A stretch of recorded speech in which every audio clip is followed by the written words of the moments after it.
Have you ever seen pelican planes fly the surf in June?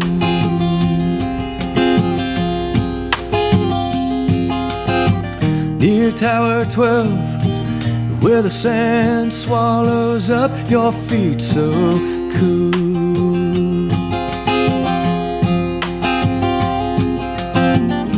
Striped umbrellas and tattoo dreams and skimboard babes go by.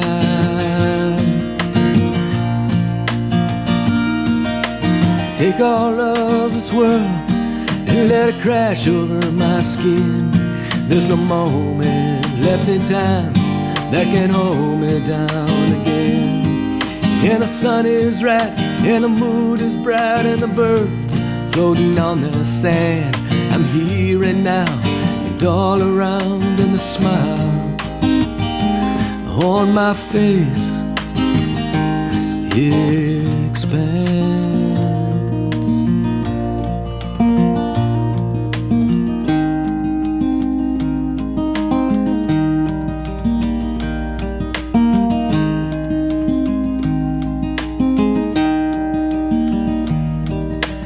Bodies of broken men line up to find a word in truth.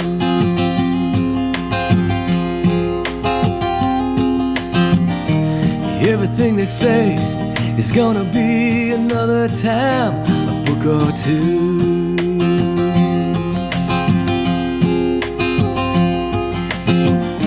Sad pit days and morning blues, skater dudes go by.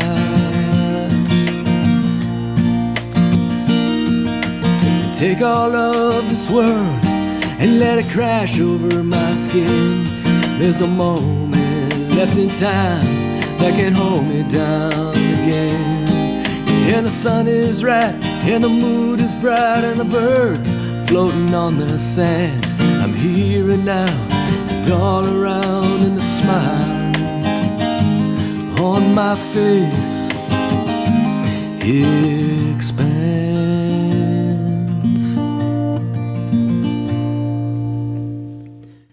So take all of this world and let it crash over my skin. There's no moment left in time that can hold me down again. And the sun is right and the mood is bright and the birds floating on the sand. I'm here and now and all around, and the smile on my face expands.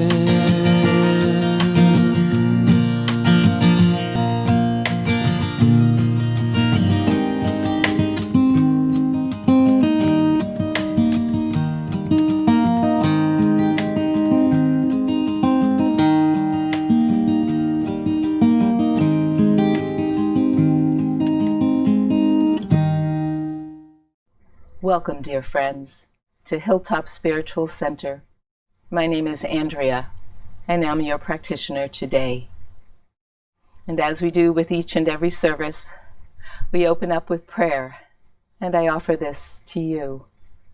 I offer to you what is already here. I lift my eyes and I look around and I see beauty. I breathe into my heart, and I feel you.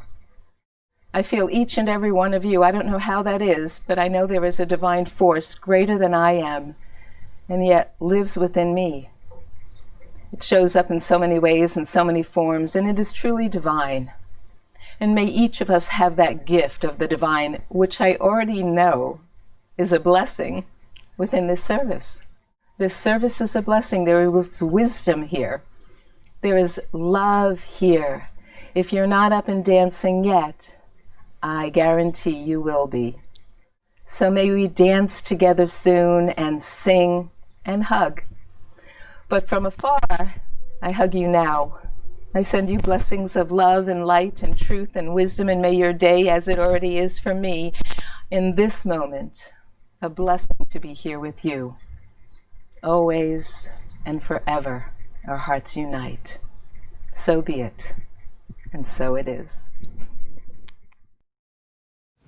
The reading for today is by Mirabai Starr from her book Interior Castle. Believe the incredible truth that the beloved has chosen for her dwelling place the core of your own being, because that is the single most beautiful place in all of creation. And so it is. I invite you to take on a simple practice, often so you remember it every day and often throughout the day. When you are outside, look up. Look up and see the light that is there. The light in the clouds, the light in the blue sky, the radiance of light in the vastness of the sky. And breathe that in. For as we look up, we receive the light.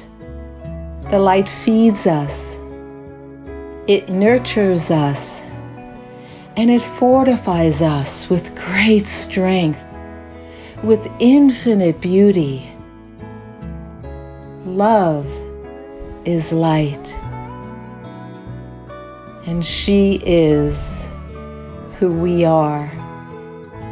We are love, and it shows up everywhere, all around us.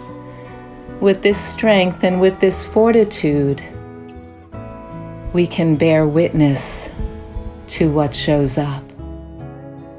We can sit in that place as we are right here and now, fortified by love, through light, through truth, and through wisdom. Strong as we bear witness to what is in front of us, allowing and receiving.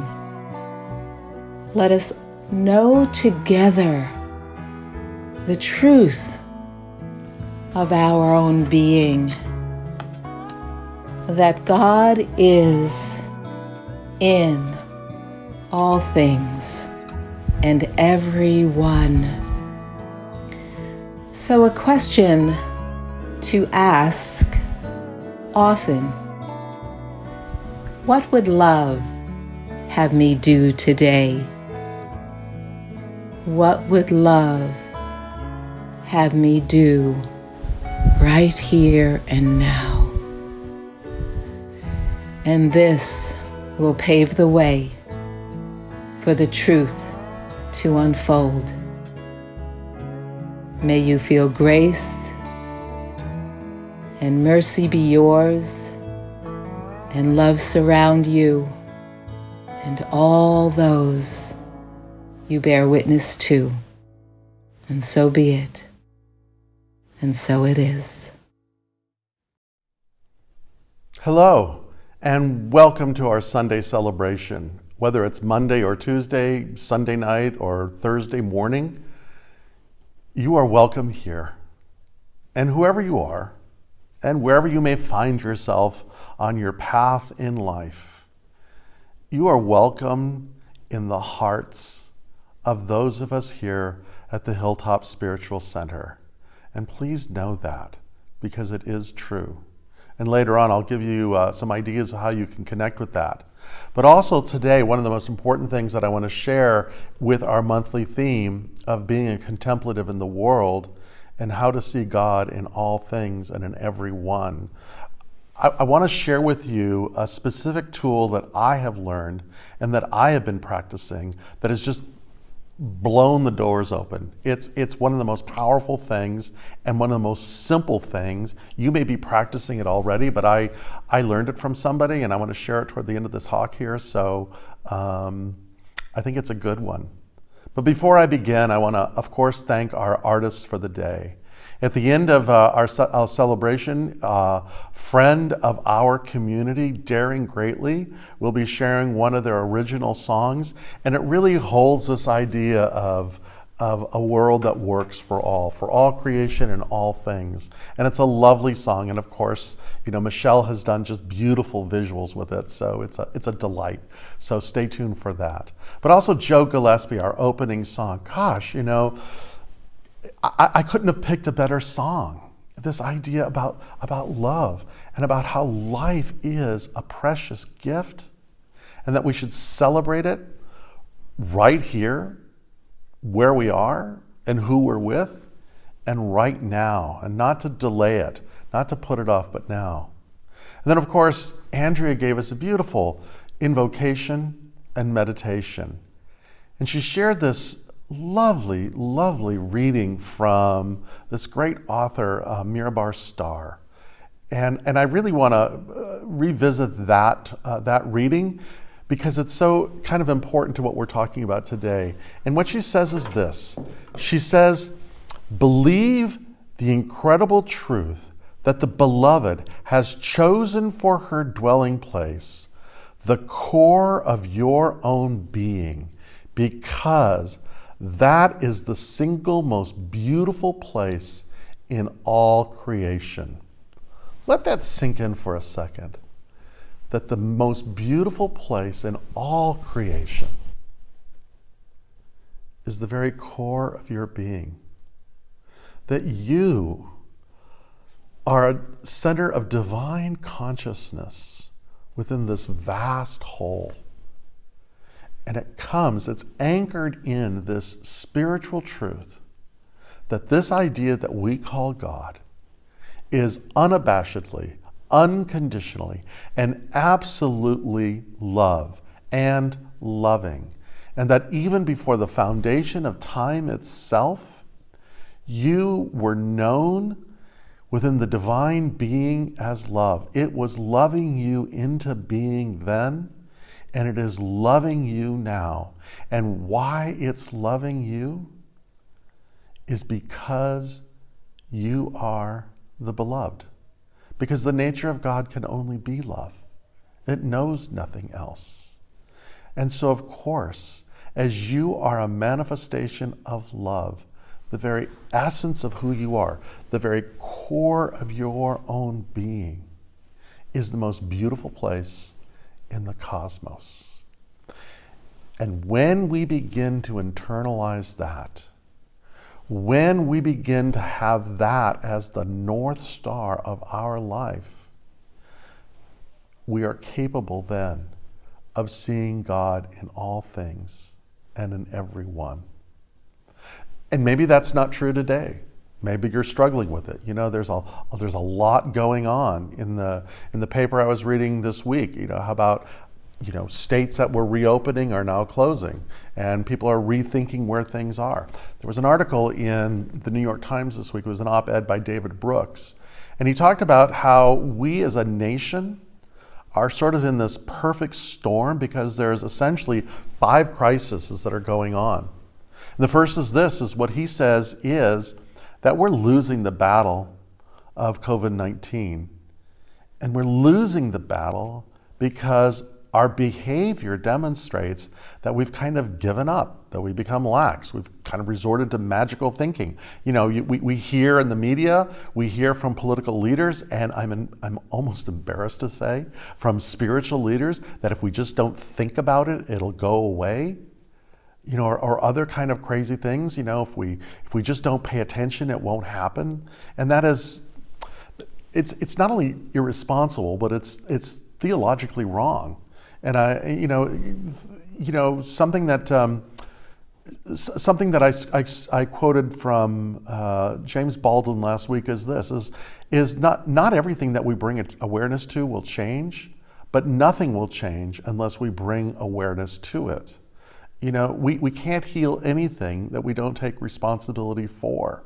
And so that's the first crisis. It's showing up with the virus spiking. But at the very core of that is the fact that we have culturally, nationally, kind of fallen on We've become laxed, and we've resorted to magical thinking.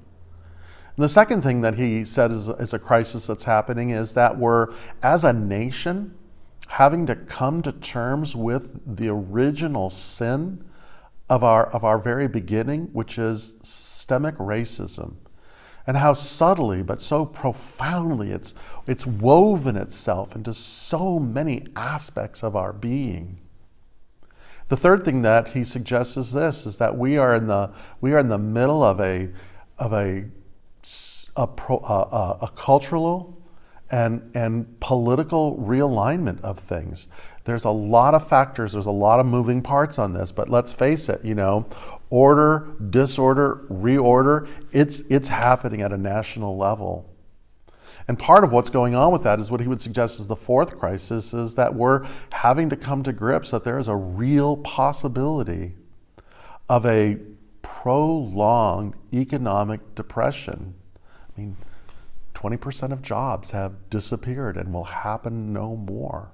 We look at the numbers. These things are there. We can't pretend that they're not there. And finally, what he says is that we're also in the process of a spiritual revolution. And I think that this spiritual revolution that we're in has its very roots in the prophetic traditions of the Abrahamic religions and all those things that kind of grow out of it, of Islam, of Christianity, and of Judaism. And the prophetic tradition is centered around one word: justice. Justice. And in Hebrew, the word for justice is linked to the word abundance, because the ancient Hebrews understood this, that the very being of creation, the very act of creation, comes from a God who is abundant, and that creation itself is abundant. When God created the heavens and the earth, it didn't run out of rocks, that there was enough. And so justice really means that. It means that there is enough. Economic justice means there's enough for everyone. Political justice means that there is enough for every voice to be heard. Ecological justice means that there is enough for the world to be able to heal itself and to be adjusted. That we don't have to operate out of a trance of scarcity, to hoard or to dominate or to occupy, or whatever those ideas that grow out of lack are. But that we can create a world that works for all based on justice, which means there's enough for all. Something that Wendell Berry says, and I think I quoted this last week, is he says, there is no public crisis that is also not private. And so, Mr. Good News here, talking about these 5 crises that are happening at a national level, I'm going to venture to say that they're also happening at a personal level for all of us. That we're all having to deal with these things. We're all dealing with how the world is changing, this way that evolution works. And if you think about your own personal life, and you think about, a reorder that has happened, it began when your life was predictable in a certain way. It began when there was a sense of order, maybe not good, but it was an order, it was predictable, you understood it. And then there was a disorder, a job loss, an end of a relationship, a disease, or whatever it could be, So there was a disorder and wondering, how am I going to get out of this? What's going to happen? Where am I going to go with it? And a reorder. And the reorder always brings novelty. It always brings newness. The very idea from God, behold, I make all things new. That's how evolution works. It learns, it adapts, it adjusts, it grows. That's what it means. That's what happens to us personally. And to trust that process is going on right now. And, we see God in all things, not just in the beauty of all things, but we kind of see God as creation, as evolution.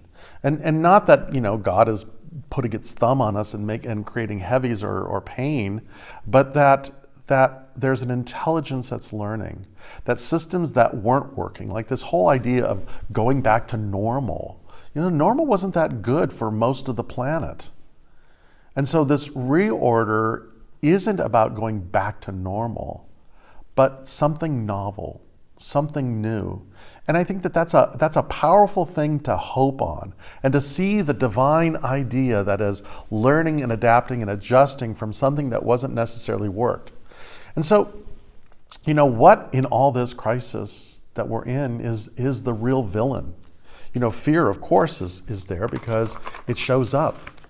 But I think, fear shows up, and then what happens, there's a poverty of imagination. We want to react, we want to respond, we want to back off and build walls or protect ourselves.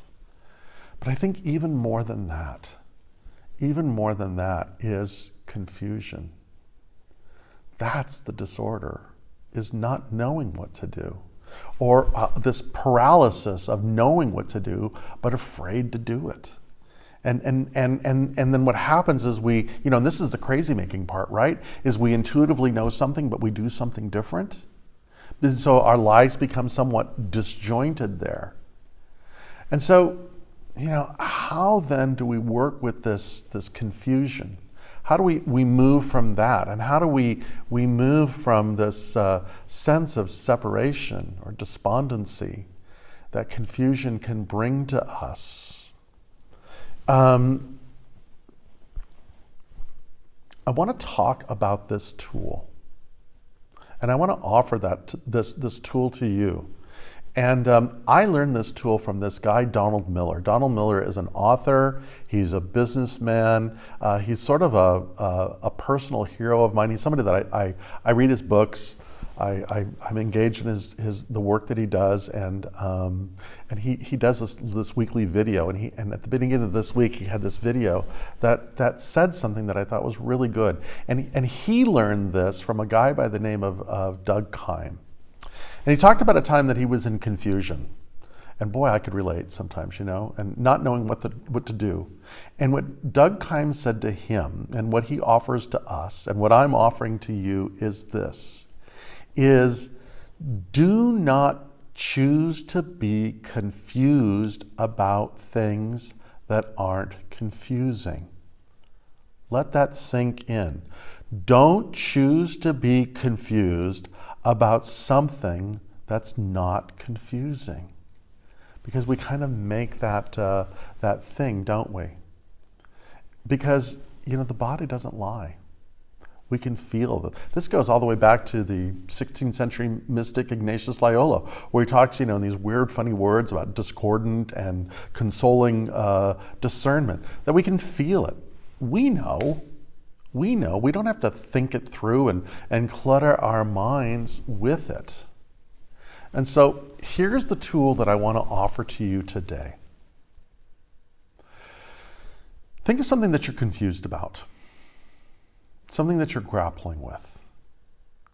And write this down. Screenshot this right now, or write it down.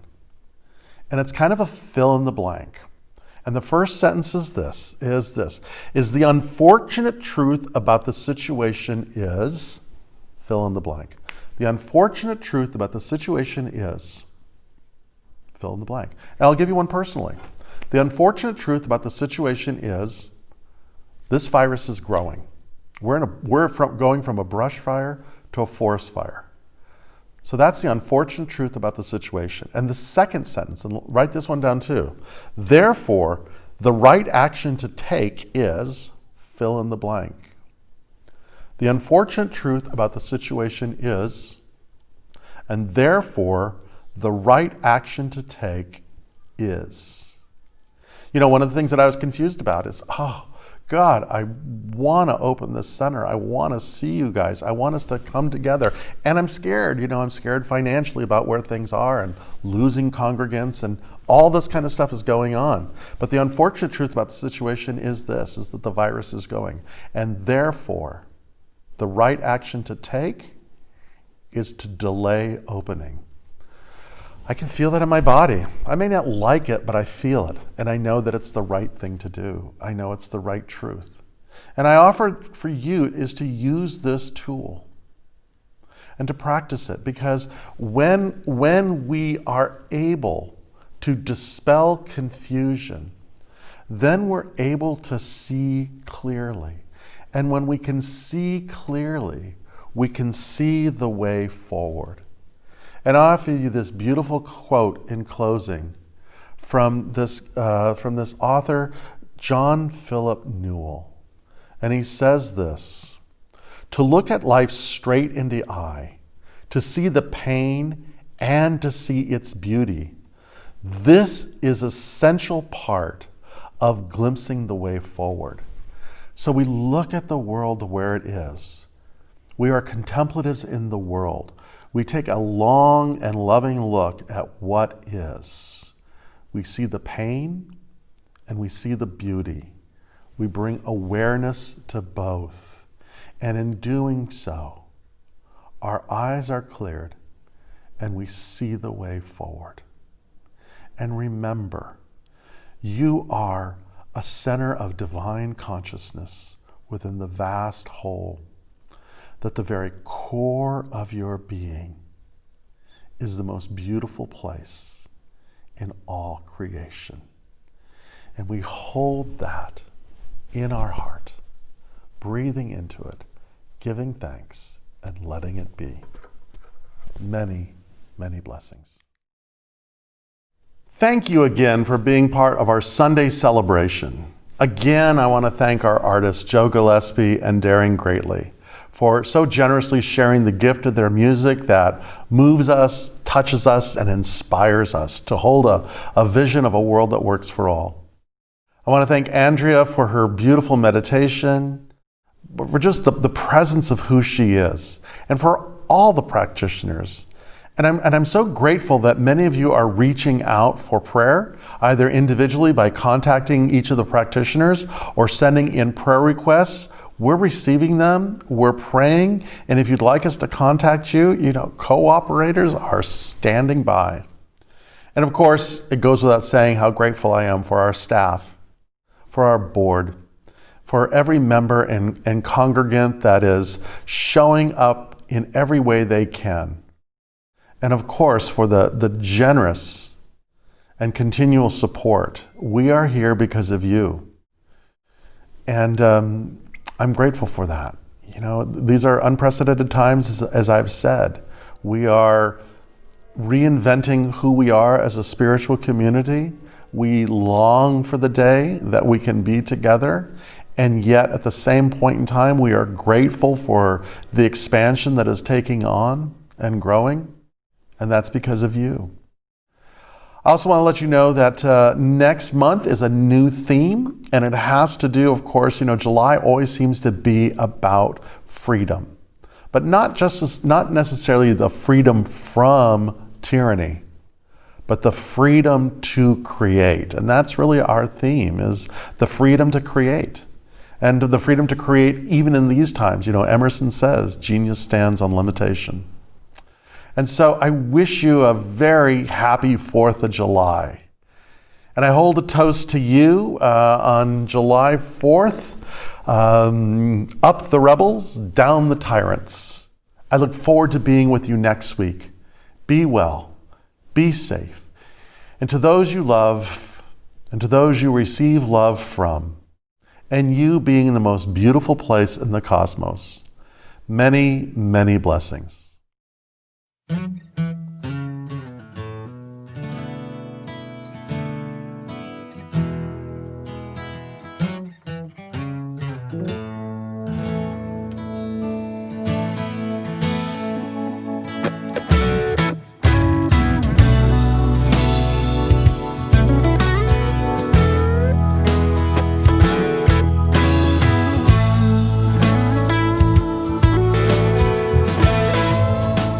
I've been searching for someone, tired of being alone. I've been looking for so long. Gotta keep myself strong.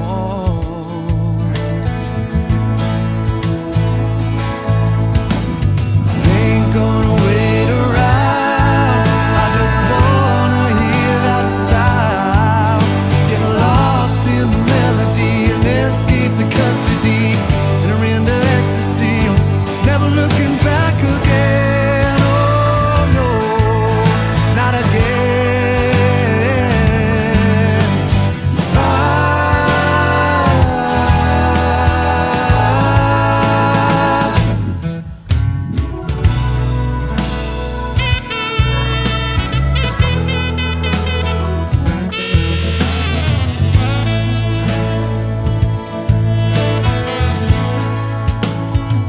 I'm sinking to the floor,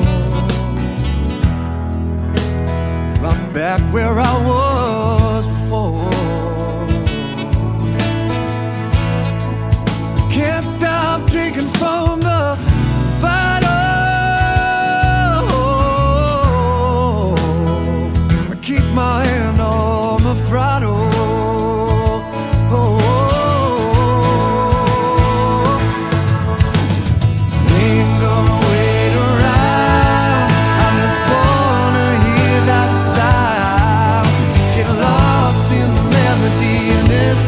Custody, enter into ecstasy. I'm never looking back again. Oh no, not again.